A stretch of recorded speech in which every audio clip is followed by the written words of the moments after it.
honor a la puntualidad de todos los que han entrado, vamos a dar, les decía, es la primera de 3 charlas que tenemos programadas y esta está, como ustedes pudieron ver, en relación a la prevención primaria de la retinopatía. Así que voy a tratar de compartir pantalla, espero que todos estén viendo bien. Lidia, ¿estás viendo quién está con el...?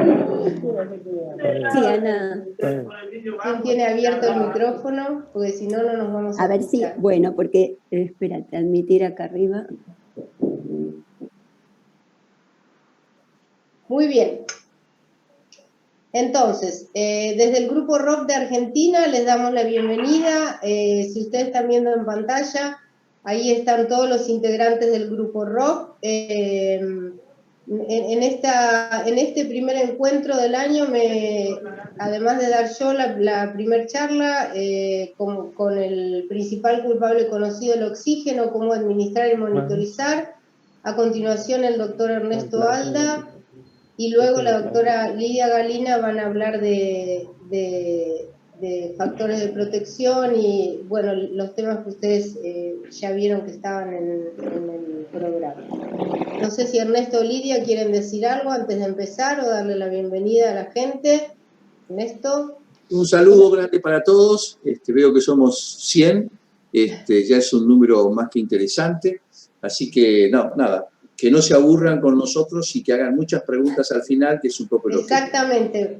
Muy bien. Básicamente darles la bienvenida, una alegría poder compartir, ya que hace tiempo que no tenemos nuestro encuentro presencial, bueno, el poder tener, aunque sea este contacto con todos los referentes. Un saludo para todos. Bueno, muy bien. Esperamos que lo que tenemos para compartir hoy con ustedes les resulte interesante. Y son 3 charlas de media hora y tenemos media hora programada para preguntas, que las preguntas las pueden hacer por el chat, los que quieran hacer por el chat, o después podemos levantar la mano y ver, que creo que va a ser la parte más interesante de este encuentro con ustedes. Entonces, me toca a mí, voy a empezar. Nos acompañan obviamente la doctora, muchos de los integrantes del Grupo ROC, con la doctora Benítez, Marina Brusa, Alejandro Dinerstein, Viviana Hebel, la doctora Celia Lomuto, alma mater del grupo, Sandra Machado, Celeste Mancilla, Silvia Marinaro, quien les habla, Gabriela Steinman, Celia Sánchez y Patricia Vicentina. Así que, como ustedes saben, este grupo está compuesto por enfermeros neonatólogos y oftalmólogos. Entonces, vamos a empezar. El principal culpable conocido es el oxígeno, cómo administrar y monitorizar, es lo que voy a compartir con ustedes. Y la verdad que en función de esta charla son como 4 aspectos, ¿no? El oxígeno como fármaco, que es la prevención primaria de la ROP, por eso la jornada se llama de esta manera. Cómo administrar, cómo dosis, cómo entender que esta es una droga y como tal debemos tratarla y cómo manejar las dosis del oxígeno que nosotros damos. Cómo monitorizar, obviamente, para evitar la hipoxia en los pacientes, pero también para evitar la hiperoxia, que por ahí es lo que más nos ocupa en relación a la retinopatía del prematuro, y cómo se tiene que supervisar o cómo tenemos que llevar adelante un programa de prevención de retinopatía o los aspectos principales para que sea un programa exitoso, pero sobre todo para que podamos disminuir o, en el caso de que mejorar los resultados que tenemos con respecto a la retinopatía del prematuro. No olvidarnos que es uno de los derechos que fueron tratados siempre en la Semana del Prematuro, que es el derecho 6, el derecho a la prevención de la ceguera por retinopatía del prematuro. Entonces, enfermería tiene un rol principal, pero siempre trato de insistir en que es un trabajo en equipo, que no es solamente una responsabilidad de enfermería, que la prevención primaria de la ROP nos compete a todos y que todos tenemos que estar involucrados dentro de esta mística que tiene que tener el servicio, o esta cosa de cuidar en todo momento la prevención primaria de la retinopatía. Dentro de los resultados que muchos de ustedes deben haber recibido, que son los resultados globales o de cada uno ha tenido del año 2020, vemos que de los riesgos asociados a la retinopatía, el oxígeno aparece como uno de los principales factores de riesgo, pero también las infecciones y las transfusiones, que de eso van a hablar más Ernesto y Lidia también en el transcurso de las charlas. Entonces, digo, por eso quería compartir con ustedes, entender que el oxígeno es una droga, que es uno de los agentes terapéuticos más utilizados en la medicina en general o en neonatología, sobre todo en los cuidados intensivos. Es una droga en el verdadero sentido de la palabra, que tiene acciones bioquímicas y fisiológicas específicas con un rango de dosis que son efectivas, pero que también tiene efectos adversos que están bien definidos. Como todo medicamento tiene un control de la dosis, que es la fracción inspirada de oxígeno, y es relativamente sencillo comparado con otras drogas, pero en contraposición no tenemos manifestaciones clínicas inmediatas significativas de la toxicidad del oxígeno comparado con otros medicamentos, pero es una droga igual. Y entonces, para la administración de esta droga es fundamental encontrar un balance entre las necesidades del oxígeno del recién nacido, pero evitando tanto el daño de la hipoxia como de la hiperoxia. Y ahí sí que entra el cuidado, el tratamiento, la indicación médica, el cuidado de la enfermería para tener este balance o este equilibrio que es bastante delicado.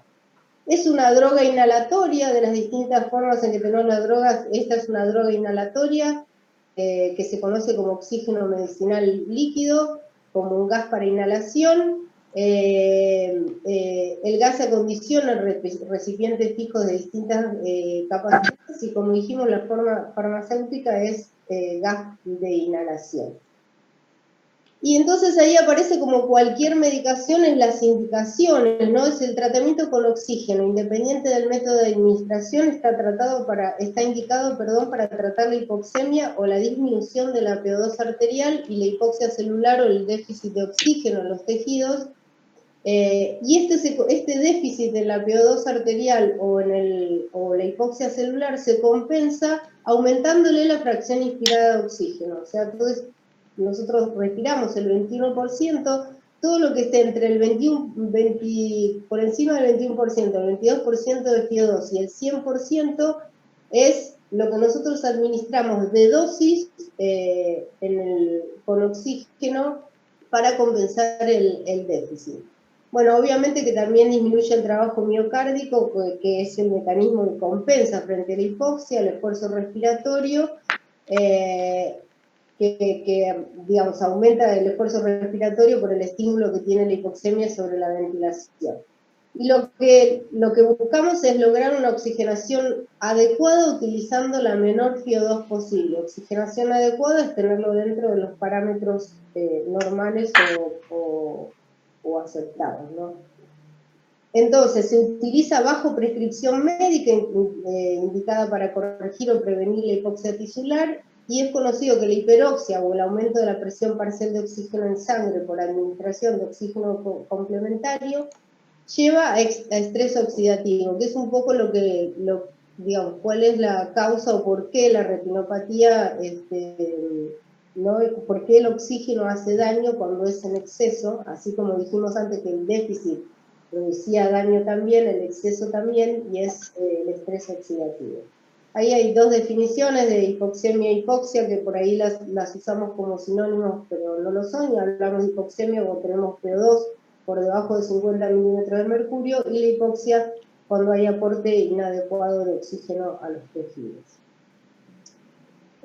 Para hablar del estrés oxidativo, ver que no solamente la retinopatía es una de las enfermedades neonatales relacionadas con la suplementación de oxígeno y, como les decía recién, el estrés oxidativo, que ocurre principalmente en recién nacidos pretérmino, especialmente los menores de 32 semanas y menor de 1.500 gramos, y está en relación con la vascularización anormal de la retina, pero también digamos, se relaciona con la displasia broncopulmonar, también con la hemorragia intraventricular. En esto también tiene impacto el estrés oxidativo, la leucomalacia periventricular, y está descrito también la mayor incidencia de cáncer en los recién nacidos reanimados con oxígeno por un tiempo mayor o igual a 3 minutos. En estos niños la leucemia linfática es el tipo más común de cáncer. Así que la hiperoxia no solo afecta a la retina y en primer lugar, ¿no? Por eso aparece primera en la tabla en este artículo que les comparto, sino que también la displasia broncopulmonar y otros trastornos, y por lo tanto hay que cuidar muchísimo de esto. Y entonces, hablando de la dosis y cómo administramos esta dosis, la dosis de oxígeno es la FiO2, como les dije antes, y para lograr el valor exacto lo que se debe disponer es de un blender o mezclador que aumenta o disminuye la concentración dependiendo de la proporción de oxígeno y aire comprimido de la mezcla, ¿no? Ahí tenemos blender o mezclador o flujímetro para medir, y dos componentes que son el flujo, que es la velocidad de administración, que es la cantidad de litros por minuto de oxígeno, y la FiO2, que es la concentración de oxígeno. Muy posiblemente todo lo que yo les estoy diciendo es algo que todos sabemos, pero siempre viene bien repasar y saberlo y darle la jerarquía al oxígeno que tiene como tal y como en la utilización que hacemos en el servicio. Entonces, es indispensable para poder hacer prevención primaria de la retinopatía en relación al estrés oxidativo del oxígeno, como les dije antes, que tengamos sistemas de administración que sean adecuados. Y estos sistemas de administración tienen que ser en todo el proceso en todo el proceso de atención, o sea, desde el nacimiento, con cualquier método de administración hasta que el recién nacido no requiera más oxígeno, o sea, en sala de partos, en el traslado, en el momento de admitirlo a la unidad de cuidado intensivo neonatal, si se hace un traslado para hacer un estudio, en cualquier lugar donde se administra oxígeno tenemos que tener la posibilidad de mezclarlo, o sea, con una fuente de aire y oxígeno, porque eso, la mezcla, es lo que nos permite dar una dosis adecuada, tener la forma de monitorizarlo con el oxímetro de pulso y también oxímetros ambientales para poder comprobar que la dosis que estamos administrando sea correcta, o por ejemplo si tenemos pacientes en halo, para ver que la FiO2 que le estamos dando sea la que recibe el paciente. Así que esto es indispensable. Acá vemos el Neopac para la sala de partos y los mezcladores o blenders para el resto de las áreas de la internación. También que creo que ahí también hay una responsabilidad de equipo en cómo se administra el tratamiento respiratorio, no prolongación innecesaria de la ventilación mecánica, el uso de modalidades menos invasivas, como puede ser el CPAP, la cánula de alto flujo, la posibilidad de seguir en forma diaria y longitudinal a todos los pacientes para saber, qué tolera el paciente, frente a qué eventos requiere aumento de la concentración, o qué valores de saturación tiene con determinado tratamiento, y obviamente usar la evidencia tanto para los cuidados de enfermería como para el tratamiento. Así que esto es muy importante, el seguimiento, muy cercano y minucioso de cada uno de los pacientes que tenemos nosotros a cargo en relación a todos los cuidados y especialmente en relación a la administración del oxígeno. Entonces, la prevención primaria en relación a la retinopatía es evitar la hiperoxia, ¿no? Que nosotros desde el grupo ROP siempre se han dado cuáles son las recomendaciones de saturación deseada, en cuanto hay que programar las alarmas de saturación, el oxígeno considerarlo como una droga. Estos son los tres aspectos principales para mí: considerarlo una droga, o sea que voy a tener la precaución de estar muy pendiente de no aumentarla innecesariamente, de cómo la administro, de no dar oxígeno puro, como es la forma de administración, y monitorizar siempre a los pacientes que reciben oxígeno complementario. Creo que es muy importante, y esto siempre lo digo, es sobre todo para las personas, los profesionales de reciente ingreso, es que sepan cuál es la relación entre la monitorización de oximetría de pulso, a ver si lo puedo decir, qué información realmente nos da el oxímetro de pulso. ¿Sí? Ustedes todos saben que el oxígeno en la sangre se encuentra de dos formas. La porción más pequeña es como PaO2, que es la presión parcial de oxígeno, que es lo que necesita la hemoglobina para cargarse con oxígeno y transportarla a los tejidos. Por eso hablábamos de hipoxemia y de hipoxia. Esta es la famosa curva de disociación de la hemoglobina, ¿no? Y cuando yo leo en el saturómetro que el paciente está recibiendo oxígeno complementario y satura 100%, o tiene una oximetría de pulso del 100%, lo único que estoy leyendo es que la hemoglobina está cargada, tiene la máxima capacidad de transporte de oxígeno. Pero ¿sí? Si la PO2 es muy alta en valores iatrogénicos, por 100, 200 de PO2, el oxímetro de pulso me va a seguir mostrando que lo que está saturando el paciente es 100%, porque lo que no me informa, lo que no puedo saber es cuán elevada está la PO2. Entonces es muy importante, sobre todo, yo lo entendí así, y es la recomendación que hago, como dicen, es que explicarle sobre todo a la gente de reciente ingreso, que nosotros tenemos que mantener la hemoglobina no completamente saturada, porque eso es lo que nos garantiza que la PaO2 arterial no va a estar excesivamente elevada. O sea, mantener una saturación entre 89 y 94 nos garantiza que la PO2 esté dentro de rangos normales. Porque si yo tengo 100%, como dije recién, no tengo idea de cuán elevada puede ser la saturación. Si yo saturo 100% respirando aire ambiente, no pasa nada, porque no tengo oxígeno complementario. Pero cuando tengo oxígeno complementario, la PO2 puede ser en un valor muy elevado, y ya vimos todas las consecuencias del estrés oxidativo o del daño que produce la hiperoxia en la retina del paciente y en otros órganos también. Entonces, los recién nacidos pretérmino, la hemoglobina funciona como la proteína de transporte del oxígeno, es esto lo que trataba de explicarles recién, en los glóbulos rojos, en los últimos 7 meses de gestación hasta los primeros 6 meses de vida postnatal. La hemoglobina fetal además tiene alta afinidad por el oxígeno, esto quiere decir que aunque PO2 más baja, satura más, y por eso decimos que la curva de disociación de la hemoglobina está inclinada hacia la izquierda, y digamos, está descrito, podemos decir que los trastornos de los gases en sangre en los primeros 2 o 3 días de edad postnatal pueden poner en riesgo de ROP severa a los pacientes. Así que hablamos del oxígeno como droga, hablamos de cómo administrarlo y por qué es tan importante también la monitorización, y por qué se insistió tanto desde el grupo ROP en las recomendaciones de los límites de saturación y los valores de programación de la sala. Entonces, la recomendación, o lo que uno tiene que insistir, es evitar saturaciones mayores del 94%, sobre todo las fluctuaciones, la hipoxemia intermitente, ¿no? El tema de que yo subo, aumento, disminuyo la PO2 rápidamente, eso es muy perjudicial también. Si hay mucha fluctuación, considerar o modificar otros aspectos, que son un poco los que Lidia va a mencionar después en su charla. Con incremento de FIO2, volver rápidamente a la línea de base, usar rangos amplios y no estrechos de saturación, por eso 89-94.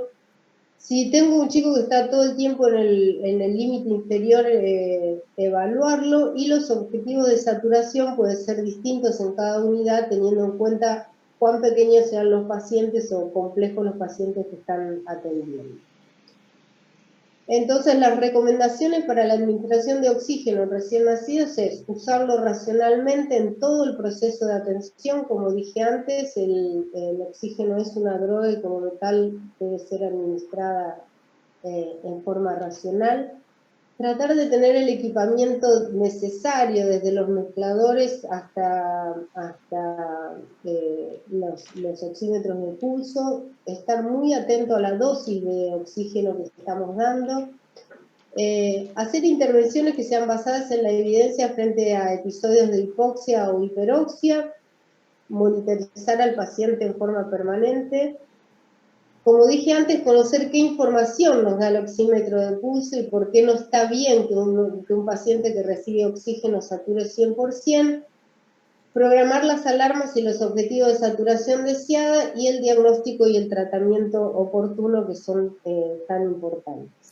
Lidia, vos me avisás cuando sea más o menos el horario porque no me puse el reloj, no me quiero pasar de tiempo, así... ¿Vamos bien? ¿Hasta acá se escucha bien? Minutos. Sí, ¿Cuánto? 6 minutos. Muy bien. Entonces, estas son las estrategias de prevención primaria de la ROP y desde que se creó el grupo hemos trabajado fuertemente y ha sido efectivas. Ahora tenemos que seguir trabajando lo mismo, que es cuándo hay que pesquisar a los pacientes, qué saturación tenemos que tener y las guías de práctica clínica que debemos seguir para hacer cuidados que sean basados en la evidencia. Entonces, todos hablamos de seguridad del paciente hoy y la administración de drogas es uno de los aspectos fundamentales de la seguridad del paciente. Para eso hay que formarse y capacitarse, capacitar cómo y a quiénes, ¿no? Creo que este debe ser un contenido esencial y sobre todo en las profesionales de reciente ingreso hay que... Yo digo, una de las cosas que siempre digo es que todo recae y uno cree que, bueno, ya la gente sabe cómo prevenir la retinopatía, sin embargo, como digo siempre, ya me lo habrán escuchado decir, uno no debería tener que hablar del lavado de manos y hacer campaña, porque eso se sabe hace, no sé, más de 2 siglos, y sin embargo hay que seguir haciéndolo. ¿Cuáles son los contenidos? ¿Cómo lograr la adherencia a las recomendaciones? ¿Cómo supervisar también que se cumplan las recomendaciones, evaluar los resultados? Y también una cosa que es muy importante es la retención de enfermería que sea experta, ¿no? Porque obviamente el manejo tan, digamos, de los recién nacidos prematuros, sobre todo, requieren de personal de enfermería muy experimentado y por lo tanto hay que tratar de mantenerlos cuando uno ya están formados y son profesionales que tienen la formación y han transitado para poder cuidar adecuadamente a los pacientes que es nuestra población de riesgo, como son los prematuros. Esto lo va a decir Lidia, pero también hay otros cuidados que Lidia y Ernesto también van a hablar, pero hay otros cuidados que impactan también en la retinopatía del prematuro y por lo tanto hay que tenerlos en cuenta. Y también el cuidado centrado en la familia. Recuerden que además de que porque no se debe interrumpir el vínculo y es una estrategia de neuroprotección y un derecho, aporta calidad y seguridad al sistema y la familia debe ser parte o socios del cuidado con el recién nacido.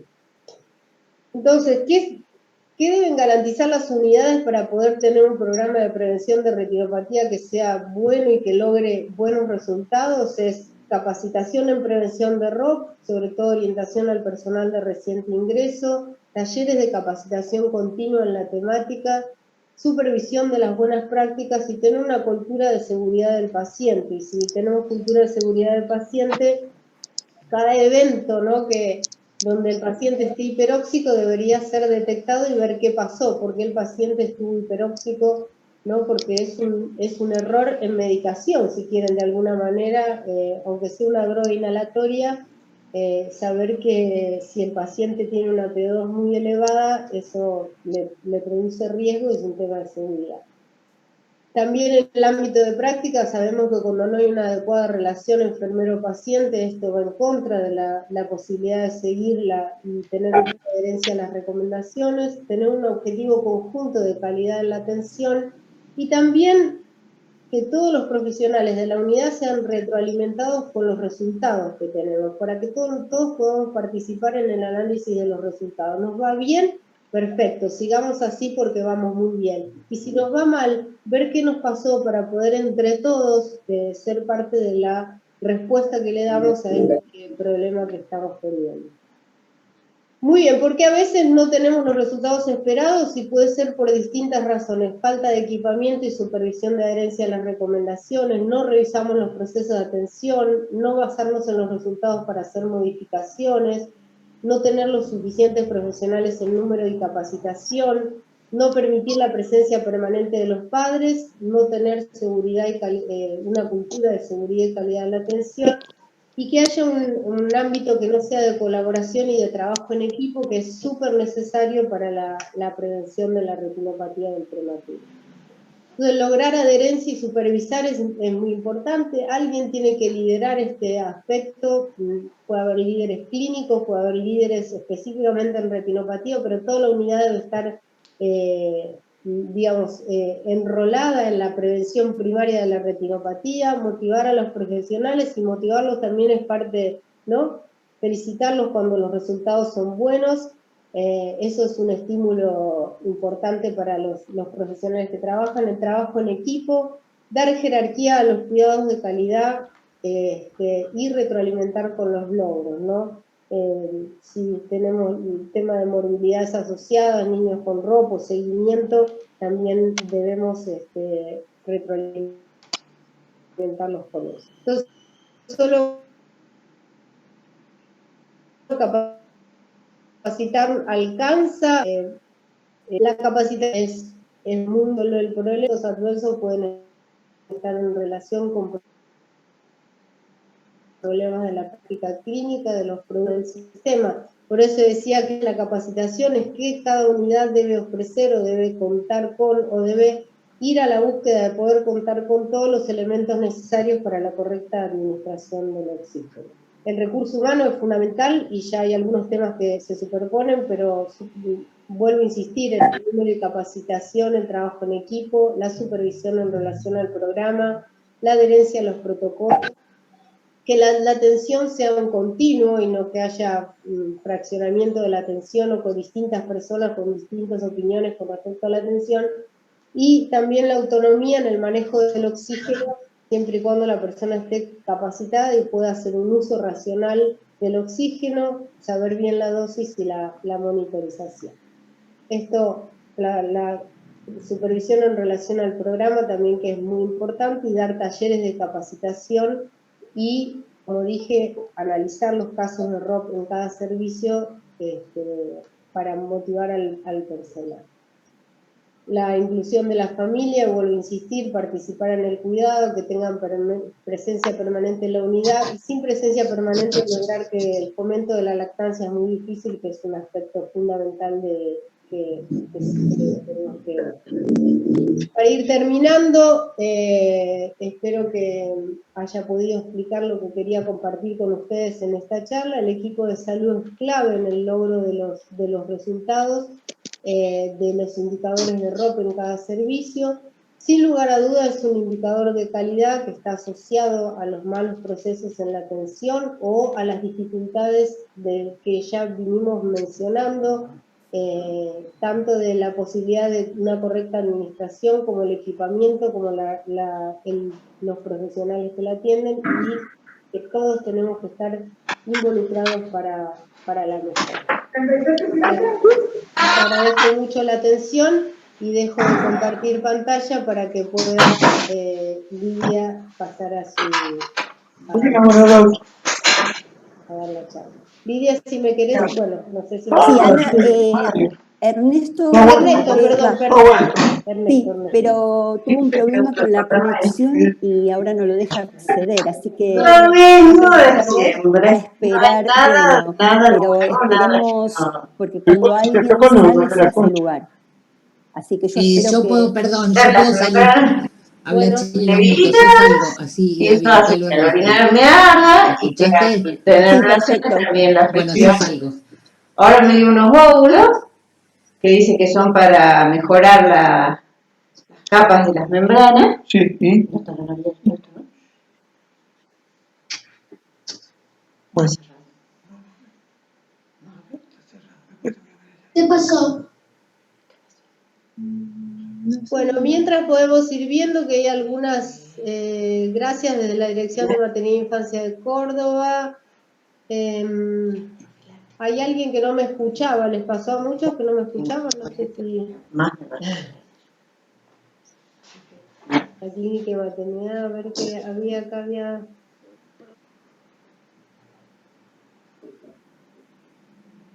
Muy bien.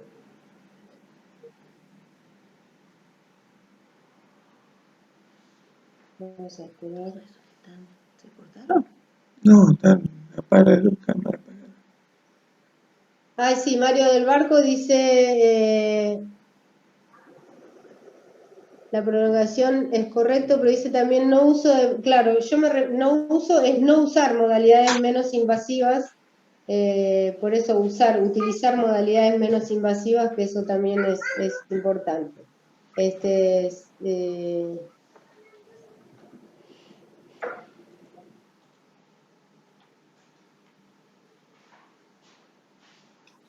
Ernesto teóricamente ya entró, Ana. Bueno, Lidia, si vos querés ponerme a mí como anfitriona, parate en mi nombre. Ah, perfecto. Parate en mi nombre, hay una cosa que dice más y dice ponerme como hospedador. Así.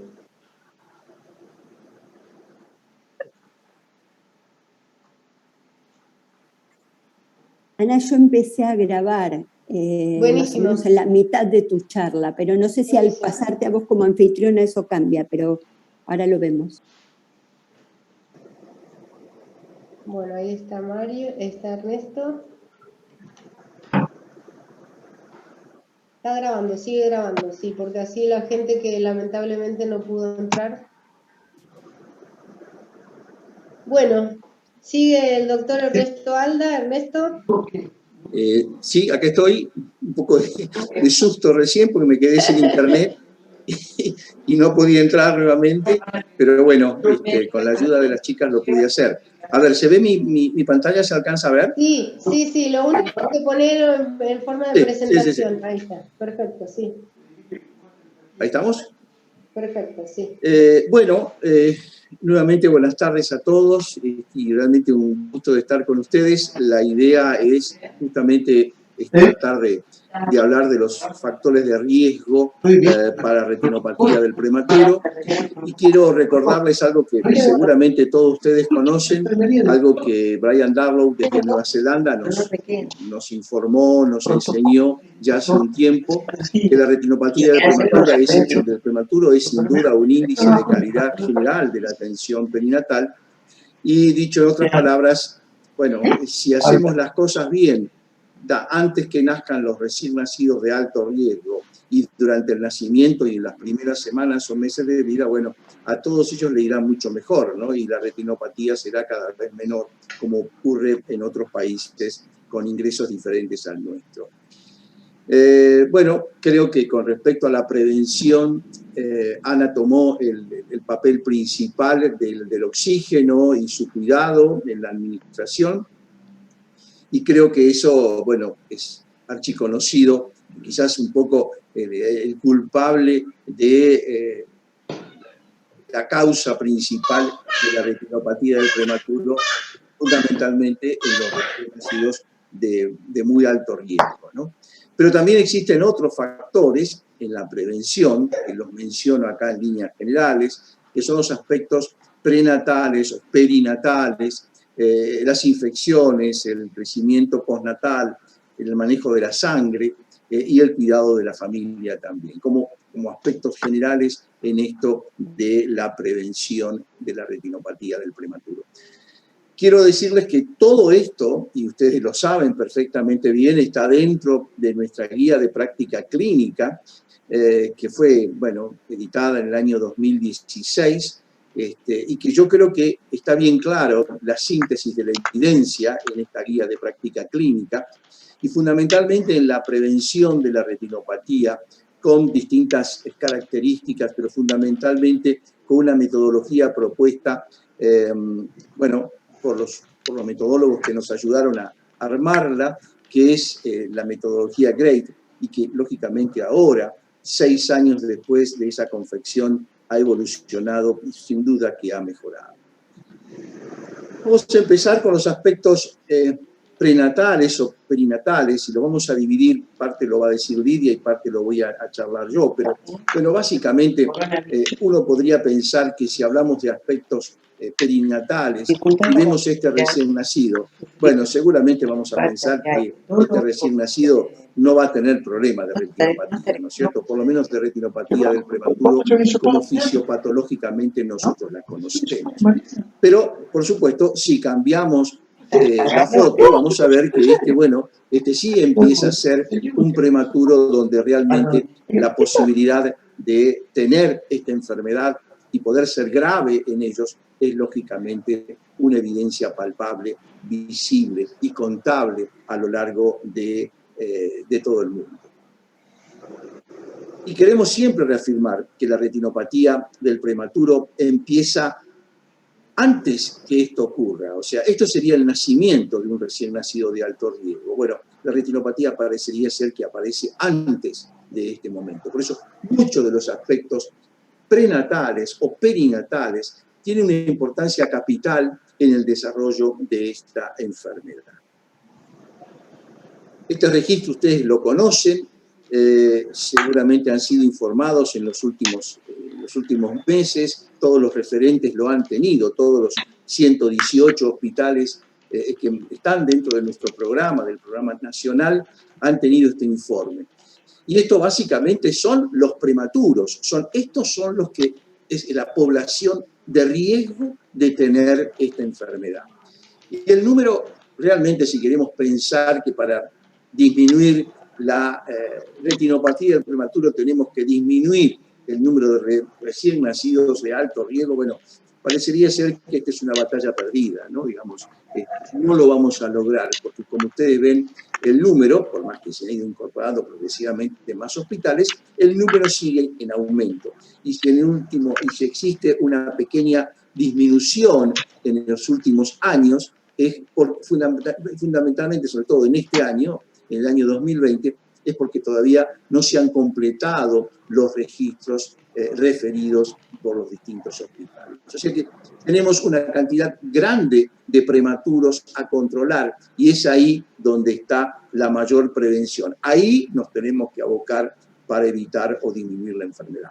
Estos también son registros del año 2020, donde vemos que se asocia bien al peso de nacimiento, pero fundamentalmente con la edad gestacional. Vemos que aquellos recién nacidos menores a 26 semanas, iguales o menores a 26 semanas de gestación, tienen algún grado de retinopatía. Tienen algún grado de retinopatía. Y si vamos a países con diferentes ingresos más altos que el nuestro, donde la sobrevida es mayor, fíjense que estos son generalmente chicos que han sobrevivido más de 28 días, bueno, justamente estos valores van a estar cercanos a un 90 o 95% a nivel de las 26 o menos semanas de gestación. Es decir, que estos son todos los recién nacidos que han ingresado en el programa año tras año, en este caso en el año 2020, y que han tenido algún grado de retinopatía, ya sea por peso o por edad gestacional.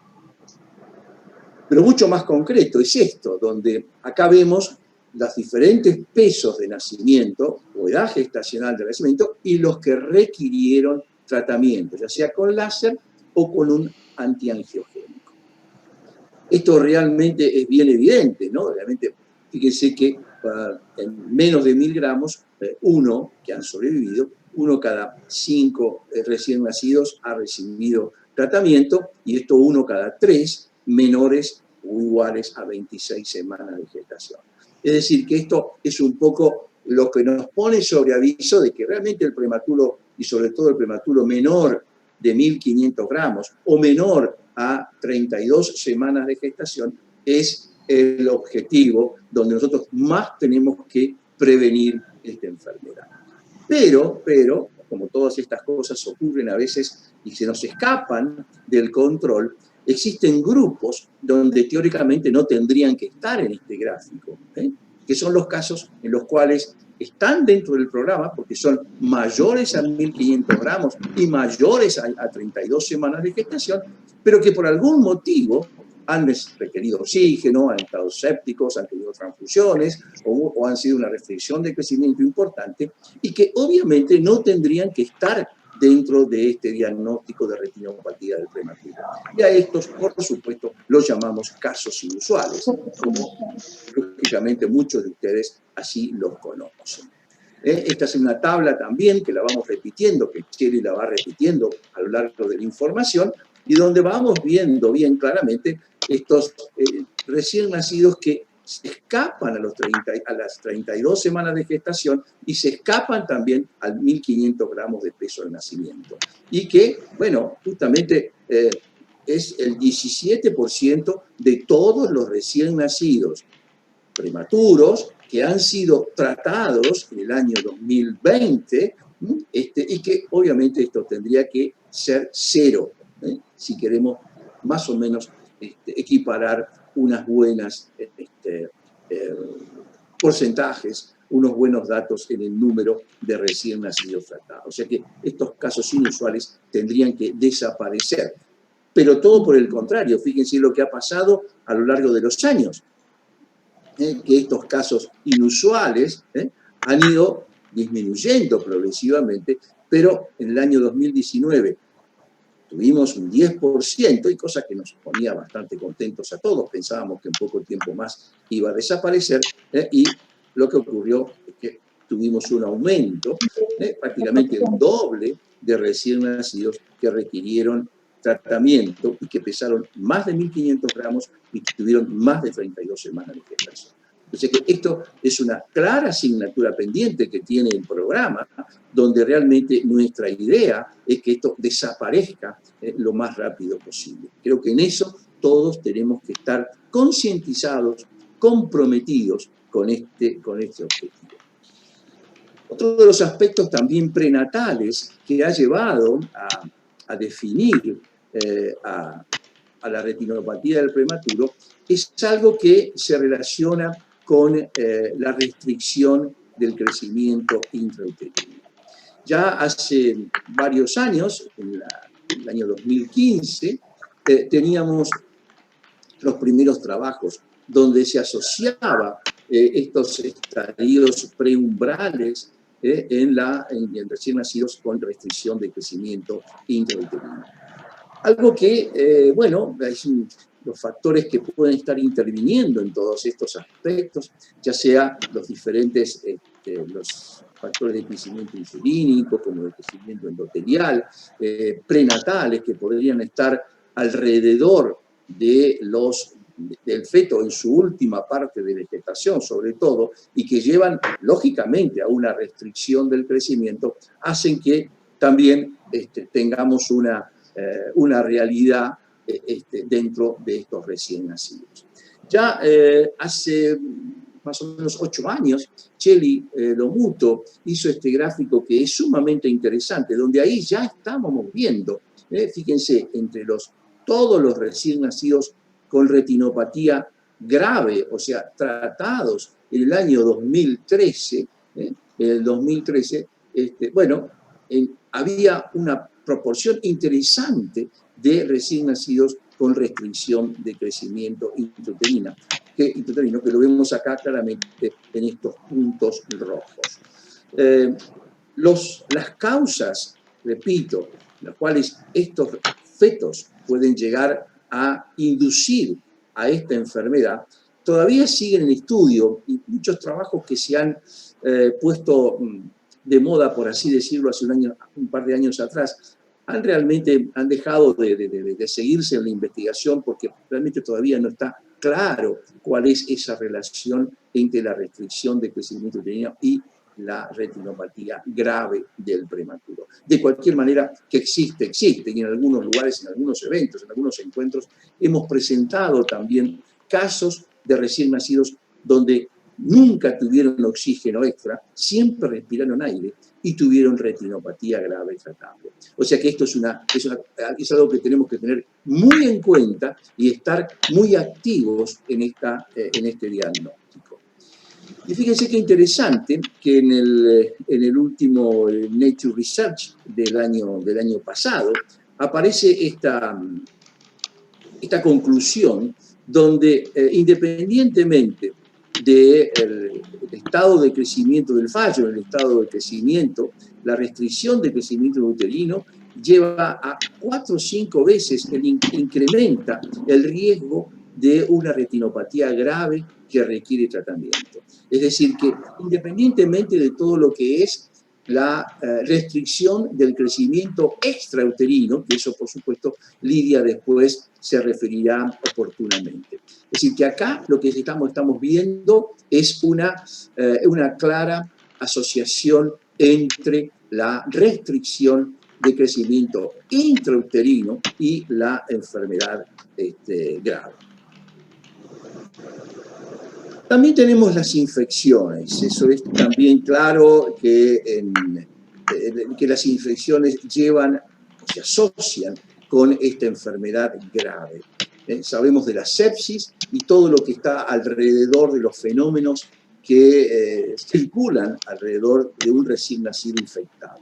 Pero cuando ese recién nacido infectado es un prematuro, los riesgos de tener la enfermedad de la retina es mayor. Y ahí, por supuesto, existen un par de consideraciones que me gustaría aclarar.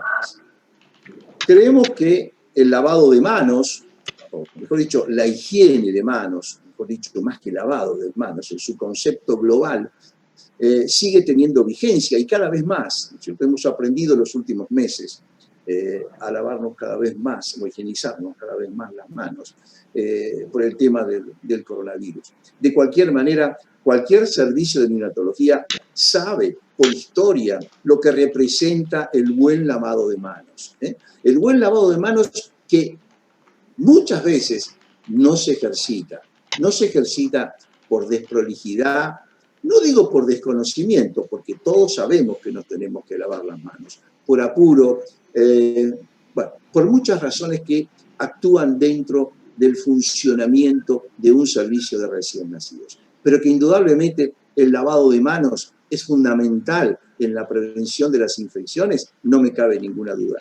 Y eso lo decimos también en nuestra guía de práctica clínica, donde decimos, sugerimos la implementación de las mejores prácticas disponibles para mejorar la adherencia al lavado de manos. O sea, tenemos que tener bien claro, y los integrantes del servicio deben tener bien claro, que si bien no hay suficientes evidencias que demuestran que sí, que el lavado de manos va a disminuir la retinopatía directamente, pero sí a través de disminuir las infecciones y todo lo que está alrededor de un recién nacido infectado, donde por supuesto todo se altera, incluso la administración de oxígeno cuando este recién nacido es suficientemente grande.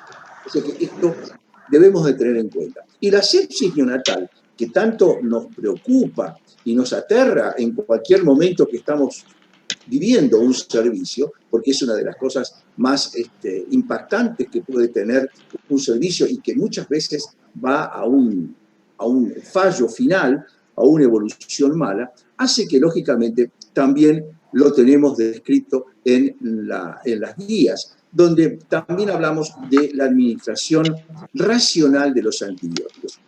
Sabemos bien que la sepsis neonatal se asocia también a un aumento en la administración de antibióticos. Yo creo que si tuviéramos que hacer un ranking de medicación usada en los servicios de neonatología, creo que el primero sin duda debe ser el oxígeno, ¿no? Creo que debe ser el oxígeno como droga primaria. Y la segunda debe ser la ampicilina. Es decir, ningún recién nacido de alto riesgo se queda sin un antibiótico, tenga o no tenga enfermedad infecciosa. No digo que no haya que administrar antibióticos, lo que sí es que si yo administro antibióticos, debo estar consciente de administrarlo y también consciente de suspenderlo lo antes posible. Es decir, yo doy un antibiótico y a las 24 horas tengo una evolución buena, un cultivo negativo y un laboratorio que no nos dice nada y el bebé está bien, ese antibiótico no estuvo bien indicado y por lo tanto hay que suspenderlo inmediatamente. Porque toda esta administración descontrolada de antibióticos lleva, por supuesto, a mayor resistencia a antibióticos y también, por supuesto, una mayor diferencia en la evolución y en el diagnóstico de sepsis. Acá queremos hacer siempre una una aclaración en lo que respecta a las líneas que le colocamos y al mantenimiento de las líneas arteriales o venosas que recibe el recién nacido, no solamente en el momento del nacimiento, que es un poco a veces necesario por muchas razones, por el estado del recién nacido, por el peso, por su edad gestacional, sino también lo que podemos decir las posteriores, las que ya compensado el recién nacido, sacamos los catéteres umbilicales y colocamos las vías periféricas, los percutáneos, como habitualmente llamamos. El mantenimiento y el cuidado de estos percutáneos es fundamental, porque está demostrado que acá es donde aparece la sepsis. Esta es la principal entrada de los gérmenes al organismo de este recién nacido y, por supuesto, lleva todo a una evolución muchas veces sumamente desagradable para el recién nacido, para la familia y para el servicio que actúa. También lo ponemos en nuestras guías de práctica clínica, donde se sugiere implementar las prácticas de manejo seguro de los catéteres venosos centrales. Los catéteres venosos, que por más que sean percutáneos, llegan muchas veces al corazón, incluso dentro del corazón, cuando son exageradamente colocados en su longitud. Obviamente, esto también habla de que prevenir la sepsis es manejar bien estos catéteres, porque sabemos que indirectamente vamos a disminuir la posibilidad de una retinopatía de prematuro en estos recién nacidos. También quería hablar de las transfusiones. Yo creo que las transfusiones también han sido motivo de discusión en el manejo de estos recién nacidos y evitar las transfusiones lo más posible, porque sabemos eso que decía Ana en la charla anterior, en esa relación de hemoglobinas fetales y adultas, y la posibilidad que las transfusiones favorezcan el desarrollo de una grave retinopatía del prematuro. Hemos tenido oportunidad de ver recién nacidos que no tenían retinopatía del prematuro, recién nacidos de alto riesgo. Por supuesto, estoy hablando de chicos a lo mejor de menos de 1000 gramos, menos de 28 semanas de gestación, que posterior a una transfusión, a la semana, se incendian con la retinopatía. Es decir, que la transfusión no es algo que le viene muy bien. Pero, para disminuir las transfusiones, también que tenemos que disminuir determinadas acciones en estos recién nacidos. Y uno de ellos es la extracción de sangre. La extracción de sangre muchas veces es desproporcionada. Hay extracciones de sangre que en los servicios se hacen por normativa. Hay que sacarle todos los días a tal hora, y a veces no es así. Si la clínica es buena, si la evolución del bebé es bueno, ¿qué necesidad hay que sacarle sangre todos los días? ¿Y en qué cantidad? Cada vez más tenemos mayor cantidad de diagnósticos a realizar en los recién nacidos. Y muchos de estos diagnósticos, sobre todo los complejos, los metabólicos, llevan a realmente extracciones de sangre para lograr un objetivo que muchas veces es inalcanzable, porque el recién nacido no está en esas circunstancias o porque se hace en forma de perdigonada, de tiro en amplio, por decir, cuanto más estudio, más abarco y más llega un diagnóstico. Yo creo que en estas cosas tenemos que ser muy juiciosos los neonatólogos y también las enfermeras, que muchas veces son las que extraen la sangre, hacen la extracción, de que, bueno, el mejor método sigue siendo el micrométodo, eso seguro, pero si hay otros mecanismos en los cuales yo puedo controlar determinados parámetros del laboratorio sin necesidad de extracción de sangre, yo creo que esto le va a venir muy bien al recién nacido. Y también lo decimos en la guía de práctica clínica, donde hay que minimizar el número y volumen de la sangre extraída, porque justamente todo esto lleva a que necesitemos una transfusión evolutivamente, independientemente de lo que es la transfusión o la anemia del prematuro, que ya es un ente diferente a esto de lo que estamos hablando, pero que indudablemente esto podría llegar a ayudarnos. Fíjense, este es un trabajo nuevo, es del año 2020, donde habla bien claro de la asociación entre la administración de glóbulos rojos y transfusiones de plaquetas para el desarrollo de retinopatía del prematuro. O sea, la evidencia cada vez está mayor en estos cuadros, ¿no? Como también, y esto le agradezco a Lidia Galina, que nos mandó hace relativamente poco, también un Nature Research, donde habla del efecto plaqueta, es decir, la plaquetopenia se asocia, sobre todo la plaquetopenia precoz, esos recién nacidos que a la semana, independientemente de lo que le puede estar pasando, descartemos la parte infecciosa, tienen plaquetopenias de 30.000, 40.000, 50.000.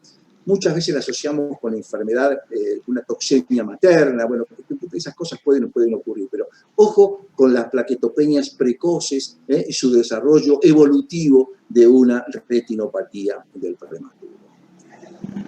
Acá me quiero detener un poquitito, porque en nuestra guía de práctica clínica hablamos que no se recomienda administrar eritropoyetina en forma temprana antes de los 8 días de vida, pues aumenta en forma significativa la retinopatía severa. Eso lo decimos en la guía. Sin embargo, ha aparecido este año 2020 también este trabajo que es un metaanálisis importante, es el PINA Trial. El PINA Trial es un trabajo que está hecho fundamentalmente hablando sobre neuroprotección y eritropoyetina, y donde acá en un randomizado interesante, concluyen que la administración de eritropoyetina precoz y sostenida no afectaría la retina, o sea, no condicionaría directamente la retinopatía del prematuro. Esto es una alerta, ¿no es cierto? Es decir, todo lo que uno escribe en una guía, bueno, obviamente hay que reevaluarla periódicamente. Nuestra guía es del año 2016. Muy probablemente el año que viene podamos tener una nueva guía de práctica clínica actualizada. Es decir, esto también es interesante pensar que todas estas cosas son muy laxas, muy variables en el tiempo y hacen que, lógicamente, todas estas ideas que tomamos como ciertas o como verdades tengamos que reevaluarlas periódicamente. Por eso están los trabajos, por eso está la ciencia y por eso están las evidencias. Quiero ir finalizando con los factores de riesgo asociados a la retinopatía del prematuro.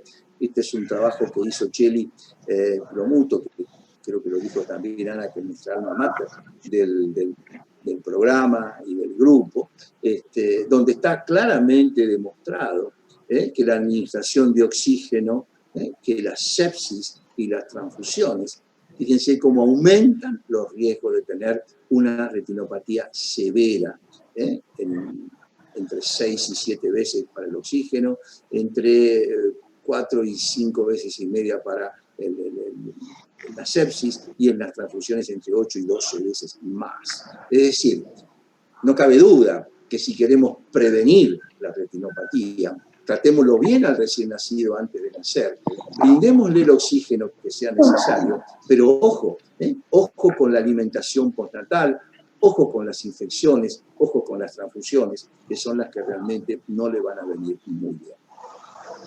Termino esto que ya conocemos, desgraciadamente, ¿no?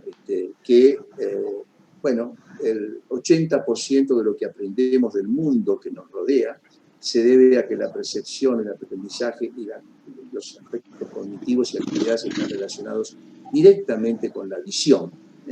Esto para nosotros no es desconocido. Todos ustedes han visto estas realidades, y estas realidades nos hacen pensar que debemos prevenir la ceguera como punto fundamental y prevenir las retinopatías graves que requieran tratamiento, porque no todas están exentas de una mala evolución.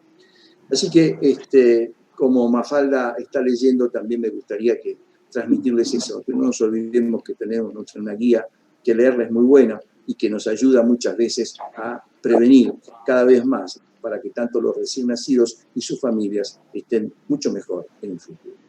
Bueno, muchas gracias. Bueno, muchas gracias Ernesto y interesantes, así que sigue Lidia.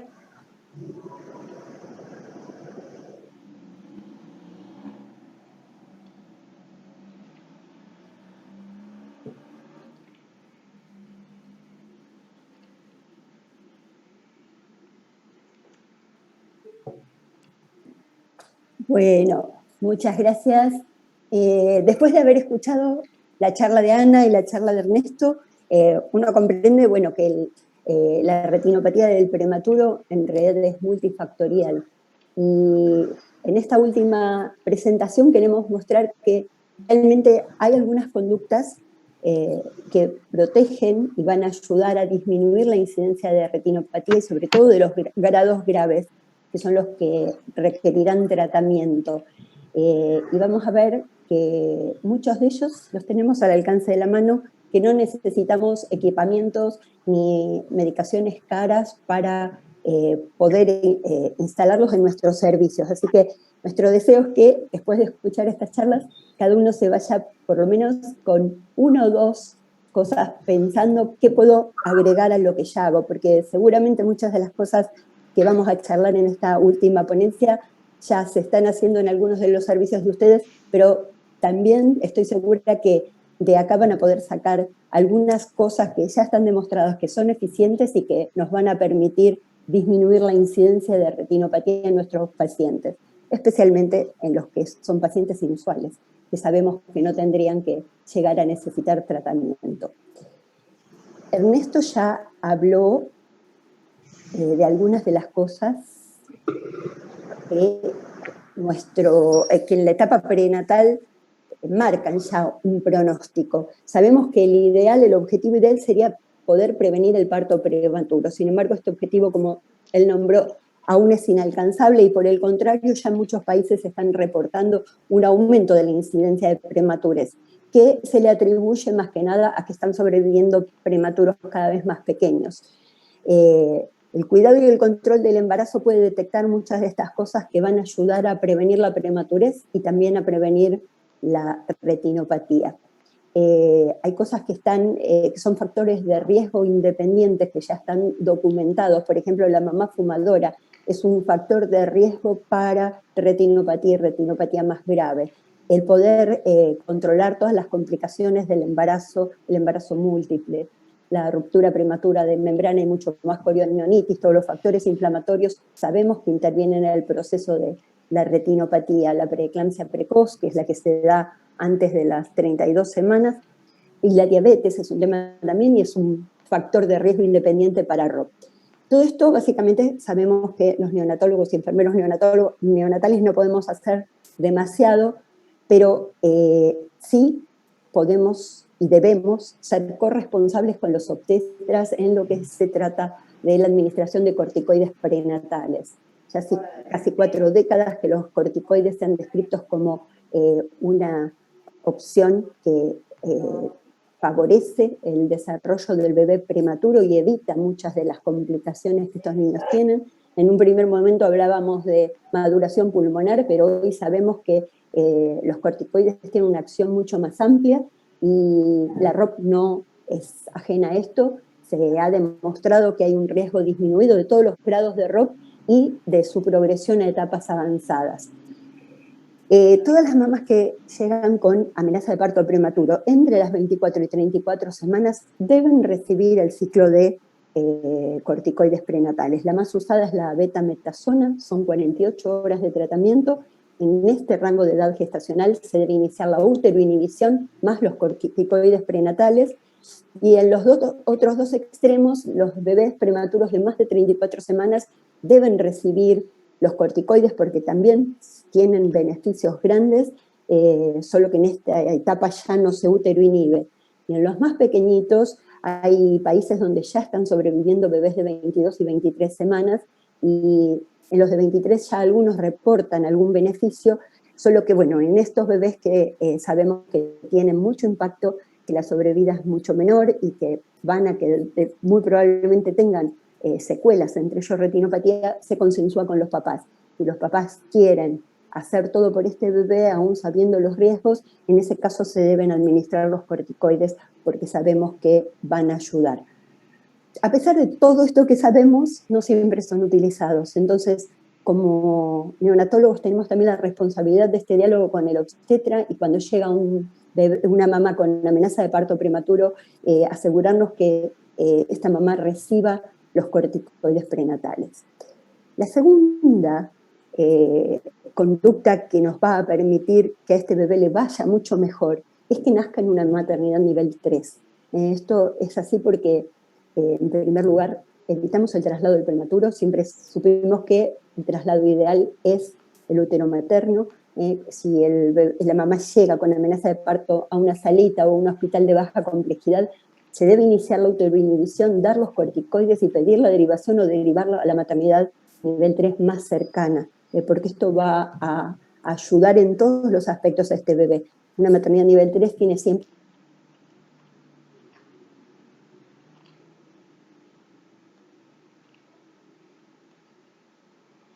todo lo que va a necesitar para que la recepción sea la adecuada. Hay recurso humano entrenado las 24 horas del día, cuentan con los insumos y equipamientos necesarios, y también hay capacidad de resolución de complicaciones. Muchas veces estos prematuros necesitamos la consulta del cardiólogo, del cirujano, y cuando necesitan una intervención, esta se puede hacer in situ, sin necesidad de derivar a este bebé, ni siquiera a veces hasta un quirófano, sino que se puede hacer en la misma unidad. Y básicamente, donde hay un volumen alto de pacientes que se atienden, siempre la experiencia da una seguridad y una tranquilidad en todo el equipo de salud que hace que este camino sea más fácil y que a los niños sin duda les vaya mejor. Una vez que el obstetra nos entrega al bebé, algo que ayuda un montón y tiene mucho que ver con lo que habló Ernesto de anemia, es la ligadura oportuna del cordón umbilical.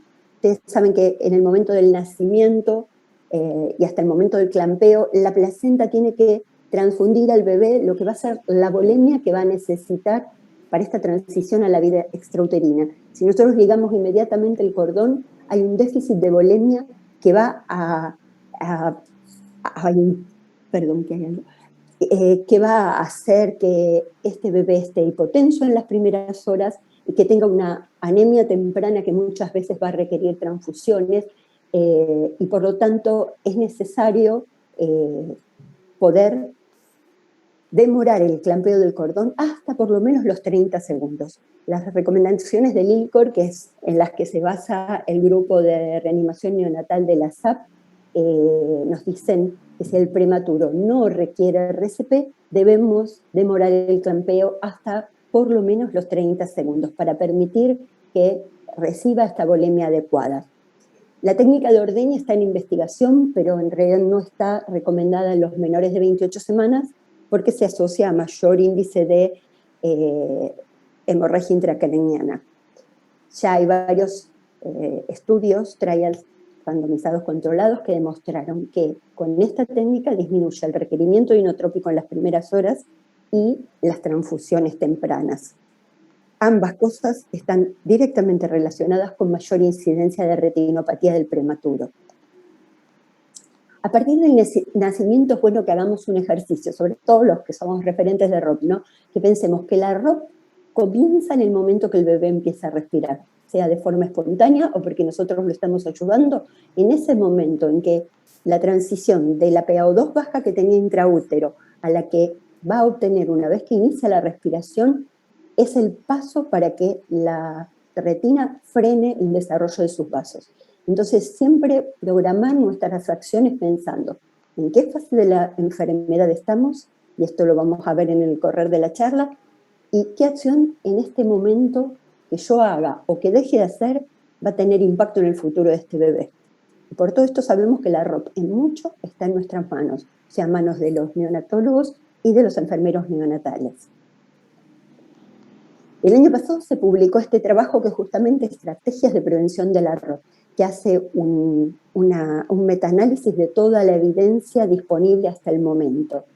Y utiliza lo que ya en algunas otras charlas hemos presentado, las características de las dos fases bien determinadas que tiene la enfermedad. Nosotros sabemos que esta enfermedad evoluciona paralelo a la maduración del bebé, ¿sí? Tiene una correlación con la edad gestacional. Y se va a dar en 2 fases. La fase 1, que va desde las 22 semanas, donde sobreviven bebitos tan inmaduros, desde el límite de la viabilidad, hasta las 30-32, promedio 31 semanas. Esta primera fase está determinada básicamente por la hiperoxia que dijimos que se produce en el momento que el bebé nace. A nivel de la retina, este aumento de la oxigenación va a deprimir la secreción de todos los factores angiogénicos, y esto genera un freno de la vascularización normal que la retina venía teniendo en útero. Si la hiperoxia es muy severa o hay alteración de hiperoxia-hipoxia, esto se agrava aún más y los vasitos no solo van a dejar de crecer, sino que se van a ir a la apoptosis, van a desaparecer vasos que ya se habían formado en el útero y que no habían estado estabilizados todavía por los pericitos. Entonces la hiperoxia frena el desarrollo de los vasos y puede destruir los que ya estaban formados. Esta fase se sabe que cuanto más profunda sea, más grave va a ser la fase 2, que es la que nos va a dar los grados de retinopatía. Entonces todas las acciones que tomemos en esta fase son importantísimas. Las primeras semanas de vida determinan en mucho si este bebé va a tener o no retinopatía. La fase 2, que empieza a partir de la semana 31-32, está básicamente dirigida por la hipoxia. ¿Qué pasó? La retina siguió madurando y los vasitos que se tenían que haber formado no se formaron. Entonces la retina ahí siente que les faltan los nutrientes y el oxígeno necesario para funcionar. Se siente hipóxica. ¿Y qué pasa? Vuelve a secretar los factores angiogénicos, entre ellos el factor endotelio vascular, el factor insulinosímil, la eritropoyetina, que actúa a nivel de la retina, y todos tienen una acción sinérgica. Al aumentar, ¿qué pasa? Se vuelve a iniciar la vascularización, pero en esta segunda fase lo hará en una forma normal, aberrante, y como dije antes, cuanto más profunda fue la fase 1, cuanto más grave fue el freno vascular, más grave va a ser la neovascularización que se va a producir en la fase 2. Y esto es importante porque, así como una fase está determinada por la hiperoxia y la otra por la hipoxia, muchas de las acciones que favorecen la fase 1 para frenar el desarrollo de la retinopatía, en la fase 2, esas acciones pueden ser deleterias y viceversa. Entonces, volviendo al trabajo que les mencioné de las estrategias, ellos dividen los hallazgos que tuvieron de intervenciones favorables. En fase 1 dijimos que era la depresión de todos los factores. Fíjense, ellos ya empiezan a poner los factores nutricionales que vamos a ver que son categóricos para prevenir la ROP, lo que va a llevar a que el ojito, en vez de seguir frenando la vascularización, pueda volver a retomar el camino normal de vascularización retiniana, son estos, que después los vamos a ir analizando. Primero, el que nos habló ya en extensivo Ana, que es la hiperoxia, ¿sí? Ellos dicen, bueno, recomendamos seguir las guías que existen y que yo creo que próximamente vamos a tener nuevas recomendaciones, porque desde que se cambió y se amplió un poquito el rango y se utilizó el rango más alto, los países que tienen bebés de extremada baja edad gestacional vieron un aumento de la necesidad de tratamiento en estos bebés. Y ahora hay trabajos que empezaron a hacer rangos de aumento progresivo, un rango menor en los primeros días, en los más inmaduros, e ir subiendo progresivamente a medida que el bebé madura, y esto ya demostraron que disminuye la incidencia de ROP y que no aumenta la mortalidad. Así que tenemos que estar atentos porque seguramente en poco tiempo más vamos a tener nuevas recomendaciones. Y si sacamos o dejamos de lado la hiperoxia, vamos a ver que lo que ellos encontraron que modifica en forma muy importante el desarrollo de la ROP es casi todo lo nutricional, ¿sí? El uso de leche humana, que ya casi todos están convencidos que en el prematuro debe ser leche humana, y lo vamos a hablar más en extenso, las vitaminas, vitamina A especialmente, los ácidos grasos esenciales, los omega 3 y omega 6. Después ellos hablan de adaptación a la oscuridad. En la fase 1, esto lo hacemos en casi todas las unidades que cubrimos, las incubadoras, para que el bebé tenga periodos muy largos o la mayor parte del tiempo no reciba el estímulo lumínico. No es que el estímulo lumínico produce retinopatía, pero se sabe que este estímulo en una retina tan inmadura agrava tal vez el estrés oxidativo que ya produce el oxígeno. Entonces, en la fase 1, el bebé debe estar la mayor parte del tiempo en un ambiente oscuro. El otro tema muy importante es en las primeras semanas, y sobre todo en la fase 1, evitar la hiperglucemia. Si logramos corregir todos estos factores, vamos a llevar a que el desarrollo de la vasculatura pueda retomar el desarrollo normal. En la fase 2, ¿qué encontraron? Bueno, dijimos que en la fase 2 la hipoxia hace que vuelvan a aumentar todos los factores angiogénicos y eso lleva a la neovascularización aberrante. Las intervenciones que demostraron ayudar para que se resuelva la ROP y este bebé no necesite ser tratado, en esta etapa es la hipoxia, evitar la hipoxia. Esto no quiere decir permitir hiperoxia, ¿sí? En la primera etapa debíamos evitar la hiperoxia y ahora debemos evitar la hipoxia. Pero, ¿qué quiere decir esto? Mantener los rangos dentro de lo aceptado para el prematuro, pero que en esta etapa, sobre todo si el bebé está todavía con oxígeno suplementario, mantenerlo en el rango superior de lo permitido, porque esto modula la neovascularización. Si el bebé siente hipoxia, anemia y otros factores, esto hace que la neovascularización sea aún más aberrante. Y de nuevo, dejando de lado el oxígeno, todo lo que es nutricional, la leche humana, los ácidos grasos esenciales, en este caso la vitamina E, pero en casos selectos, que después lo vamos a explicar. Y en la fase 2 hacen lo que llaman adaptación a la luz, que en este caso es empezar a hacer momentos de estímulo lumínico para que la retina inmadura que está completando su desarrollo empiece a tener el estímulo visual y permita una mejor adaptación posterior. Y por último, en la fase 2, evitar la eritropoyetina, que algo habló Ernesto, pero vamos a verlo en un ratito. O sea, que sumados al monitoreo adecuado del oxígeno, es categórico y crítico la nutrición del prematuro, y sobre todo la nutrición en las primeras semanas. Muchos de ustedes recordarán cuando presentamos el estudio de la doctora Hellström de Suecia, el estudio WINROP, que ya midió la recuperación de los extremos. Este trabajo también está hecho en los menores de 27 semanas. Vio la recuperación de peso en las primeras semanas y medían sistemáticamente los niveles de factor de crecimiento insulino-símil. ¿Y qué vieron? Que los bebés que no recuperaban peso en las primeras semanas eran los que tenían niveles de factores de crecimiento insulino-símil más bajo. Y esos bebés eran los que desarrollaban ROP más grave.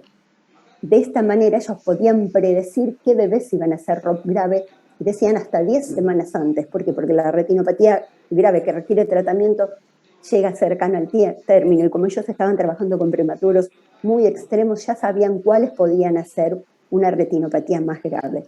El factor insulino-símil del bebé lo recibe en útero a través del flujo que le pasa a la mamá, y no llegan a niveles adecuados hasta la semana 35 aproximadamente.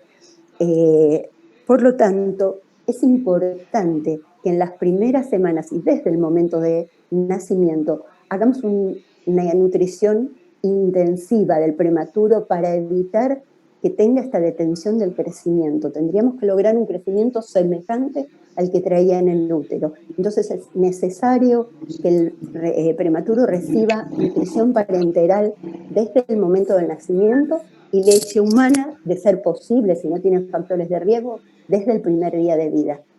La nutrición parenteral, muchas unidades nivel 3 ya tienen en reserva, stand-by en la unidad o en la farmacia, fórmulas estándares para, al momento que el bebé nace, a la hora que fuera, poder desde el comienzo infundir ya una nutrición parenteral. Otra de las conductas protectoras que ya está súper demostrada, y hay muchos trabajos que nos alientan a intentar la dieta con leche humana exclusiva, de ser posible leche materna, o sea, de la propia madre, y lo más posible leche fresca, que no haya pasado por procesos de frisado y desfrisado, y menos aún porque va perdiendo factores protectores la leche de banco. Todas son mejores siempre que la fórmula, pero sabemos que todos los factores de protección van a estar en la leche humana fresca.